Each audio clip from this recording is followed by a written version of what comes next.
Zaposleni u Muzeju Krajine u Negotinu, prema rečima direktora ove ustanove Ivice Trajkovića, imaju više posla nego ranijih godina, bez obzira što javnih programa trenutno nema zbog aktuelne epidemiološke situacije. Muzeju je ove godine od strane Ministarstva kulture i informisanja odobreno 9 projekata, čija je vrednost oko 11 miliona dinara.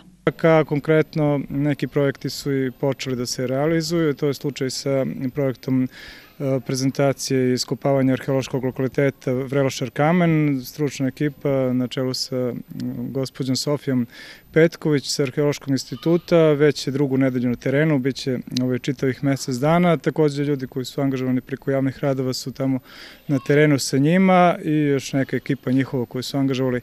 preko projekta, tako da je to prvi neki, projekat koji konkretno se radi. Drugo, dobili smo opet sredstva za digitalizaciju i za nabavku opreme za digitalizaciju, to je nastavak prošlogodišnjeg projekta gde smo umrežili objekte i dobili smo isto angažovanje jedne osobe koja radi na procesu digitalizacije, tamo do decembra će biti angažovano, to je opet ovaj projekat odobren od strane Ministarstva kulture. Što se tiče štampe, ove godine štampat ćemo čak 8 nekih izdanja, prošli su svi projekti za koje smo tražili, to je 5 ukupno projekata gde se na neki način i pominje i gde je glavna tačka štampa i publikacija u arheološkom lokalitetu Vrelošar kamen i nekoliko publikacija i o Mokrajincu i o Hajduk-Veljku, što za mlađu populaciju, što za stariju. Imaćemo i reizdanja nekih knjiga koje su bile ovako interesantnije za širu javnost, koje su bile štampane u malim tiražima, pre svega reči o sakralnoj topografiji Negotinske krajine, zatim o knjizi Junak od sablje, o Hajduk-Veljku i o pedagoškoj službi muzeja. To će biti reizdanja. Pošto je to malo više sredstava, morat ćemo da ispoštujemo i novi zakon o javnim nabavkama, tako da ćemo proći tu proceduru i negde na jesen očekujemo i potpisivanje ugovora o štampi. Muzeju Krajine Nacionalna služba za zapošljavanje odobrila je sredstva u iznosu od 890.619 dinara za realizaciju projekta radovi na održavanju i zaštiti arheoloških lokaliteta Vrelošar kamen i Muara Vagej. Projekat podrazumeva angažovanje 6 osoba na 4 meseca. Javni radovi gde smo dobili oko 900.000, tu je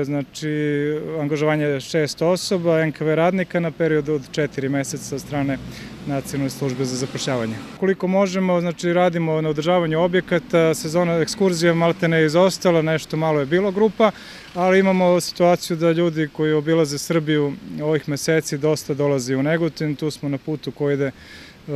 nekom trasom, da li od Golubca prema Lepenskom viru, Kladovo, ko dolaze na Pivnice, to su svakodnevne grupice ili porodice ili nekih prijatelja koji obilaze muzej, tako da za razliku od ranih leta kada je to bila neka međusezona između dve sezone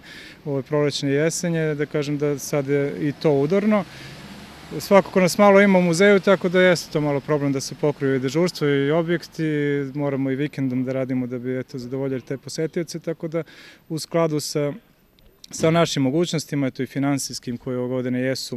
malo slabije što se tiče sopstvenih prihoda, ali prošli su ovi projekti kod ministarstva, tako da ima šta da se radi. Pored projekata koji su odobreni samom Muzeju Krajine, Trajković naglašava da su podržani i projekti njihovih saradnika, tako da je ukupna vrednost svih podržanih projekata oko 11 miliona dinara. Ovi što su baš isključivo muzejski, to je negde oko 5.300.000 dinara, a još toliko i malo više su dobili saradnici muzeja, pošto recimo za arheološki lokalitet Vrelošar kamen 800.000 je dobio Arheološki institut u Beogradu, a Zavod za zaštitu spomenika kulture u Nišu je dobio 5 miliona dinara za konzervaciju arheološkog lokaliteta Muara Vagej kod Mihajlovca i uglavnom Zavod je dobio veća sredstva, tako je bio slučaj prošle godine za konzervaciju na Šarkamenu su dobili 6 miliona dinara. Ovi drugi projekti muzejski, arheološke iskopavanja lokaliteta Egeta su vredna 1.200.000 dinara, a što se tiče štampe, uglavnom je tu raspon od 200.000 do 500.000 po projektu. Trajković na kraju kaže da je muzej svoje aktivnosti prilagodio aktuelnoj epidemiološkoj situaciji, te su i značajni datumi i jubileji obeleženi u skladu s tim.